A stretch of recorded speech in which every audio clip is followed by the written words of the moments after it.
By 1970, Daiei Studios was falling apart. I know I've said that multiple times throughout this retrospective series, but it's actually for real, like they are falling apart. Despite the inevitable bankruptcy ahead of them, though, they still pushed ahead with another Gamera movie. Director Noriaki Yuasa had the idea for a new Gamera movie where he would fight a shark after hearing about a shark attack off Japan's coast. Screenwriter Niisan Takahashi came back to write the script and leaned into the growing concern over pollution. Zigra's backstory tied directly into that theme. His planet had been ruined by toxic oceans, so now he comes to Earth looking for a new home. It lined up perfectly with the environmental mood in Japan at the time. Toho was already making Godzilla vs. Hedorah with the same kind of message, and Daiei even scheduled Gamera vs. Zigra to come out just a week before. The problem was, Daiei didn't have the money to back it up. The studio had been mismanaged for years, and by 1971, it was collapsing. Zigra's budget was cut down to about 35 million yen, which sounds like a lot, but that's actually 235,000 US dollars. This was one of the lowest in the entire series. Filming for certain scenes were delayed, rewritten, or just canceled outright. Yuasa originally planned several elaborate underwater battles, but he had to scrap them. Meanwhile, Daiei was literally laying off hundreds of employees. They were selling off their assets and even firing Yuasa from his staff position. He only stayed on as a freelancer just to see that the movie was finished. Like, think about that for a second.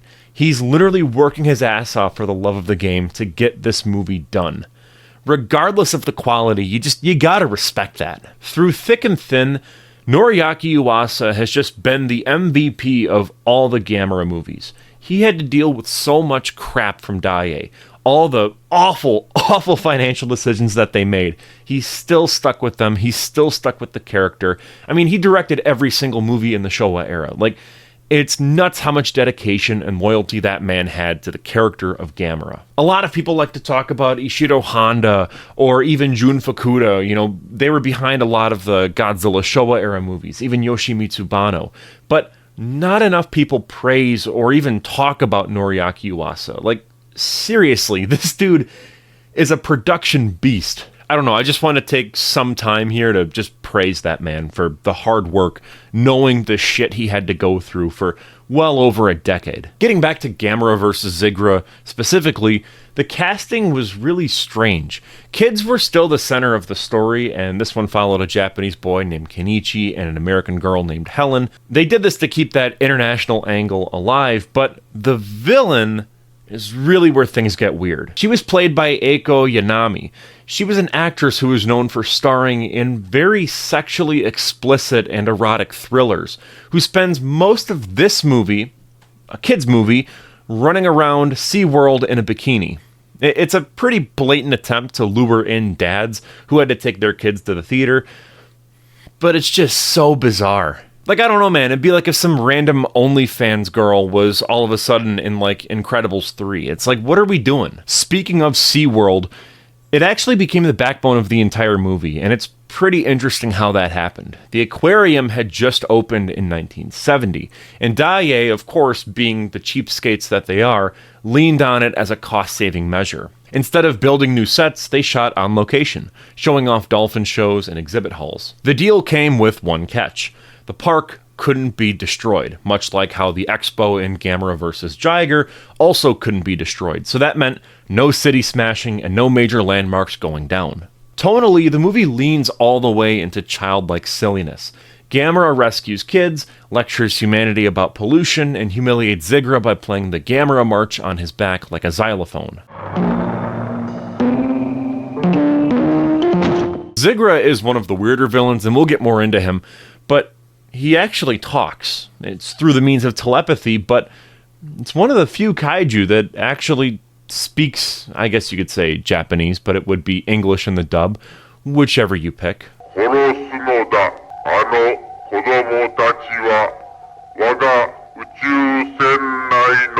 When the movie came out in July 1971, it barely made a dent.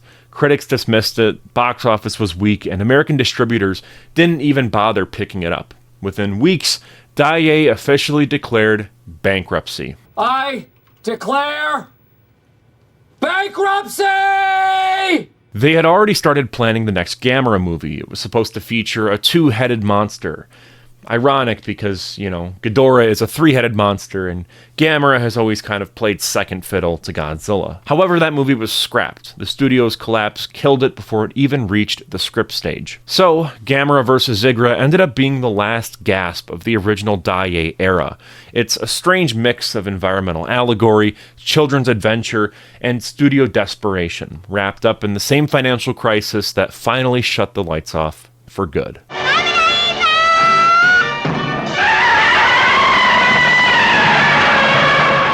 An alien spaceship devastates a Japanese moon base before descending into Earth's oceans.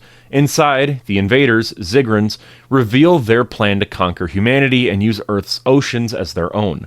Their ship soon transforms into Zigra, a massive swordfish-like monster with laser beams, hypnosis, and a freezing ray that nearly kills Gamera. Immobilized, the giant turtle sinks until lightning revives him. Gamera battles Zigra across land and sea, suffering deep wounds from Zigra's blade-like fins. In the final showdown, Gamera hoists Zigra up into the air and slams him onto the shore, and humiliates him before burning him to ash with his flame breath.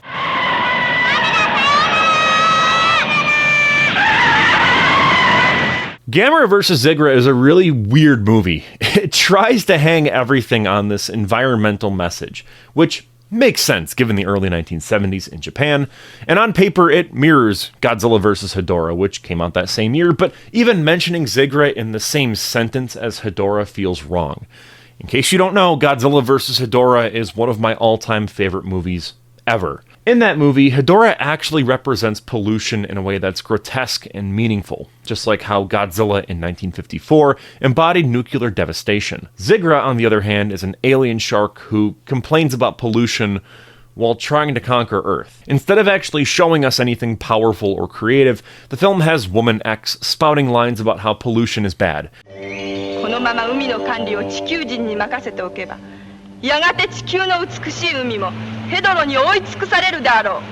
It really doesn't work. Having a character just say the theme out loud is lazy and dull. It borders on being like a after-school special. And it gets worse because she's the villain. That undercuts the entire story because the antagonist should challenge the lesson, not preach it. When the villain and the film are on the same side, you don't really get any conflict. There's no tension and no point to actually telling the story. Instead of showing us why pollution is destructive through story or imagery, Zigra just has its villain stand on a soapbox and explain it to the audience.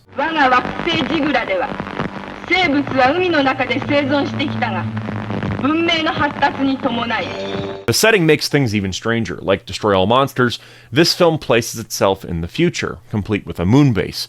And like that movie, it does absolutely nothing with the idea. The future setting barely exists outside of a destroyed base and a few space shots. That's it. So, I have to ask, why even bother? Daiei was in deep financial trouble, so spending money on sets like that without really utilizing them in a necessary way feels so bizarre. The concept could have added some texture to the story, and maybe we can go on a retro-futuristic kind of angle, but it's just there. It's very empty and unfinished.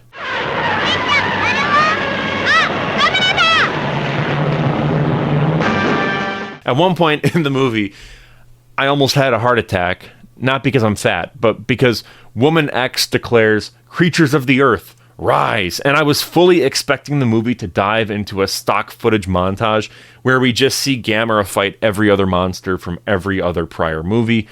Thankfully, that didn't happen, but that had been Daiei's kind of go-to survival tactic for, padding the runtime. So, it didn't happen. Thank God. And this movie is actually mostly free of stock footage. I don't think that should count as an achievement, but at this point in the series, I will take what I can get. Now, speaking of criticisms for this movie, there is one I do want to talk about. It's not one that I actually have, but one that I've heard a lot of people rip on this movie for, and I'm actually going to defend it here.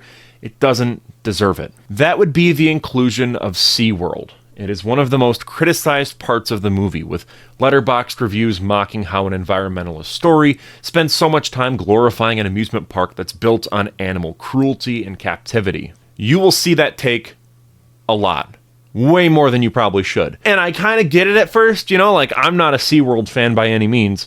But the SeaWorld in this film and in real life has nothing to do with the American company that's notorious for abuse and controversy. This is a totally separate and independent Japanese facility that has earned awards for its conservation work and marine biology education. It unfortunately shares the name, but it should not carry the baggage of the United States parks. So, in my opinion, dragging the movie for including SeaWorld is downright misinformed. You're not just wrong, you're stupid. Zigra himself has a really strong design. The fact that his spaceship mirrors his actual appearance is a really fun detail, as if he demanded a warship being modeled after his own body. He's also one of the rare kaiju with a human voice, which gives his scenes a very strange feel. The problem is that none of this goes anywhere. Zigra never lives up to his potential. Instead of being a terrifying alien shark, he spends the film getting humiliated. Gamera drags him around, slices him up, and even plays his back like a xylophone. He doesn't connect to the environmental theme beyond exposition dumps, and he doesn't pose a real threat. What could have been one of the more memorable villains ends up being nothing more than wasted potential.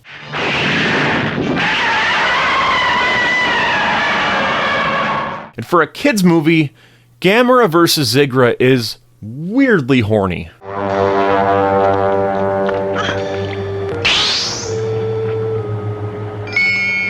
Like I mentioned at the start of this, Woman X is in a bikini through most of the movie, and the male characters just stare at her like they're Beavis and Butthead. It plays like pulpy sci-fi schlock, like something you'd see in a Grindhouse movie, but this isn't Grindhouse, this is a kid's movie. It feels tonally off. That being said though, she is still a great villain. I've always liked when these movies throw in a strong female antagonist, like Namikawa in Invasion of Astro Monster. Woman X isn't written well by any means, but she's still fun to watch. Her power of knocking people out with an intense stare is straight out of Ultraman with my goat, my favorite kaiju ever, Baltan.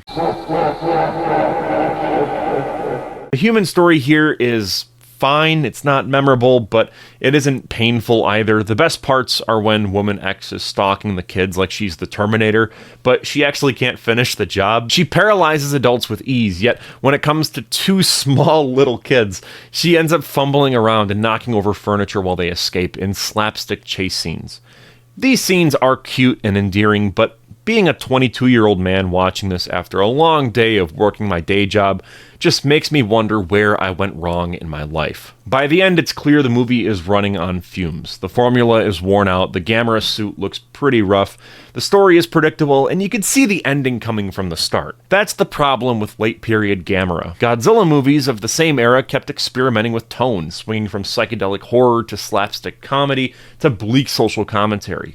Each entry stood apart. Gamera just recycled the same outline over and over again. Two kids are in danger, Gamera saves them, monster fight, credits. Gamera vs. Zigra just doesn't feel distinct from Gamera vs. Virus or Gamera vs. Giron beyond setting. They blur together into the same movie replayed 3 times. I honestly think that repetition is the biggest reason why Gamera vs. Zigra and the Gamera franchise as a whole flopped. It wasn't bold or fresh, and audiences could really feel it.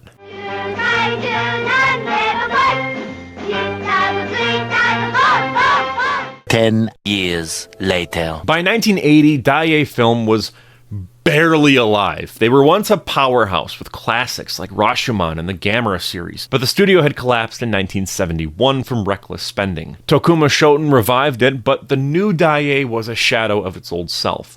Broke again by the end of the decade, management turned back to Gamera as a last-ditch money grab, and Gamera Super Monster was the result. Director Noriaki Yuasa, the GOAT, and writer Niisan Takahashi returned, but they weren't really making a new kaiju epic. They were ordered to build a story out of recycled monster fights from the 1960s. Daiei couldn't afford new suits or effects, so nearly all of Gamera's screen time is stock footage. A thin plot about an alien invader and 3 superhero space women exist only to string together the clips. Yuasa found the entire experience to be super disheartening. Known for elaborate effects, he was reduced to directing a clip show. He and Takahashi decided to end it with Gamera sacrificing himself to destroy Zen and Ship, sensing that this would be the character's last outing. The upbeat finale doesn't match the tragedy of the moment, but it gave the turtle a final bow. Released in March of 1980, Super Monster flopped. The recycled footage fooled no one, and Daiei filed for bankruptcy, again, within months.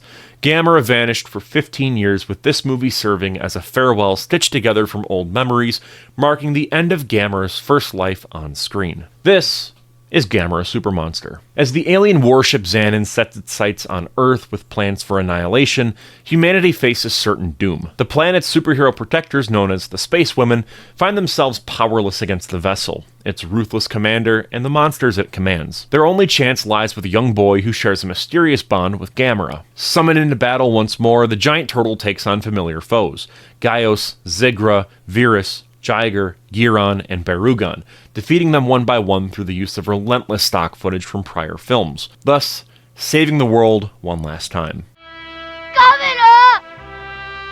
I am genuinely conflicted about Gamera Super Monster. On the surface, it solves every problem that I had with movies like Gamera vs. Virus and Giron. Those films dragged because the human drama was so dull and lifeless. Super Monster removes all of that and leaves a string of monster fights. In theory, that sounds ideal for the series. Like this could be Godzilla Final Wars, but for Gamera. But the issue is that it achieves this by recycling stock footage from every prior entry. Instead of new battles, the movie plays like a stitched-together highlight reel. During a franchise marathon like what I'm doing, that approach quickly becomes exhausting. The fights carry no weight because I've seen them already. The film often gets compared to Godzilla's Revenge, which I've defended before. That movie works because it uses stock footage in a very creative way. It frames the old battles as dreams of a lonely kid who imagines himself on Monster Island, so the recycled clips actually have purpose. The movies in the world of Godzilla's Revenge are just movies. So it would make sense that he would dream about him being in them. It's cool, I dig it. But Gamera Super Monster doesn't bother with a framework. It feels like Daiei decided to gather old fight scenes and then assemble them into a feature in hopes that the audience wouldn't care and they could make just a little bit of money. It becomes a SparkNotes version of the Showa era.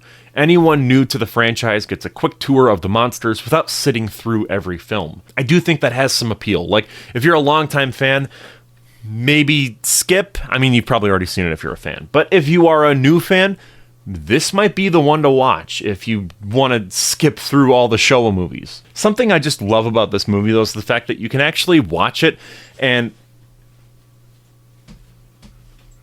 You good? Something I do love about this movie is how you can watch it and just notice the seams and all the edits.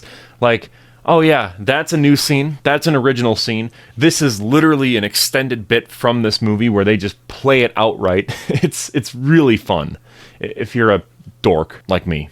I don't know, I just find enjoyment in pointing out which movie each scene came from. Something else that's really hard to ignore is how openly Gamera Super Monster borrows from the popularity of Star Wars and Superman.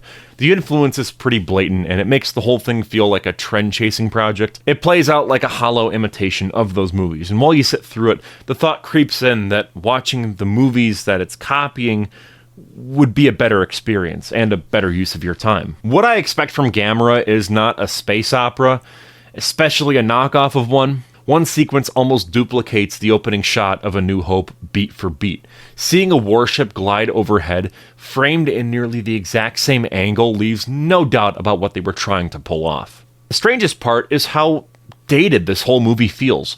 The budget was clearly limited, and the crew seemed so intent on making the new footage blend with stock clips going back almost 2 decades. That attempt at consistency leaves the movie feel like it was frozen in time. Like, just think about this for a second. The Return of Godzilla came out only 4 years later. The gap in quality is just absurd when you look at it through that lens. Beyond that, though, there isn't much else to unpack. Most of this film is footage that I've already covered in earlier entries, which makes revisiting it feel redundant. About 90% of this comes from older Gamera movies, so what is there to talk about? On one hand, you could argue it's misunderstood. I mean, the structure totally resembles like a prototype for Final Wars, made in the 1980s, or even a bargain bin Destroy All Monsters, but it never earns that comparison because it has none of the charm that would make it work. The movie radiates cynicism. It exists to squeeze the last bit of money from the Gamera name before Daiei Studios goes completely bankrupt. It's a rough way to close the Showa era out. Instead of ending on something bold, it limps across across the finish line with a patchwork of reused footage and little else. The effect is damaging. I really do think it drags down the reputation of the entire era, which was already shaky, but there are some wonderful bright spots like Gamera vs. Barugan, Gamera vs. Jiger, and Gamera vs. Gaios. Without Shisuke Kaneko's acclaimed trilogy in the 90s, Gamera might have stayed cemented as nothing more than a joke character. I doubt he would be as taken seriously as he is. Kind of. I mean, he's still kind of a joke, but thankfully, Super Monster wasn't the end. The series would eventually rise again, and its best days were still ahead of it. And with all that out of the way, I'm Cole McCormick, you're watching Firewood Media. This is part 7 of my massive Gamera retrospective project. Big thank you to our channel members for making videos like these possible. Their names are listed right here on screen. For anyone wondering when the next installment of this Gamera retrospective series will be out, I'm hoping to have the trilogy retrospective be one video. I just cover all 3 movies in one video. That should be out in early November, if things go according to plan. It's going to be pretty long considering it's 3 movies, so give me some time. Let me cook on that. Gamera the Brave should be out the following week, and then Rebirth should be out the week after that. I also want to do a kind of like closing video where I talk about how Gamera sort of is right now in 2025 as a character, as a brand. Going into that, it's more of a true retrospective saying, where do they go from here? You know, do they have Gamera join the Monsterverse? Do they try to make new movies? Talking a bit about the finances of Katakawa and that weird 2015 short film that they put out. We'll cover all that. So the series should be wrapped up by November. That's the plan. I'm hoping to stick to it. But with me, you never know. Either way, thank you so much for watching, and I will see you in the next one. Peace out.